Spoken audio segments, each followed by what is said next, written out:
అది అమలు చేయగలడు ఆయన. ఇప్పుడు అంటే మొన్న ఇప్పుడు ఒక కార్పొరేట్ స్ట్రక్చర్ లాగా ఉంటుంది. ఢిల్లీలో ఒక ఆయన లెటర్ రాశాడు కదా, కేథలిక్ బిషప్ అతను, ఆర్చ్ బిషప్ నరేంద్ర మోడీ ప్రభుత్వాన్ని దించేయాలని చెప్పి దీనికి కూడా వాటికన్ పోప్ సిటీ దగ్గర 100% ఆదేశాలు. 100% అంటే వీళ్ళు మన భారతదేశంలో ఉన్నటువంటి రాజకీయ వ్యవస్థని కూడా మతం బేస్ చేసుకుని మతాన్ని వాళ్ళ ఆయుధంగా ఉపయోగించి వాళ్ళు అక్కడి నుంచి నియంత్రిస్తున్నారు. అంతే. ఇప్పుడు ఏ ఉద్యమం అయినా సరేనండి, ఏ ఉద్యమం అయినా సరే ఒక సంస్థాగతమైన ఏర్పాటు లేకుండా ఒక ఉద్యమం రాదు. ఇప్పుడు ఫర్ ఎగ్జాంపుల్ ఏదో ఒక చోట గొడవ జరిగింది, అందరూ కోపం వస్తుంది.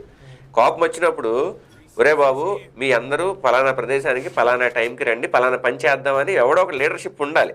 ఉంటేనే అవుతుంది. లేకపోతే ఎవరికి వాడందరూ వాళ్ళందరూ వాళ్ళు వెళ్ళరుగా. మరి ఎట్లా వస్తున్నారు వీళ్ళందరూ ఒక చోటకి?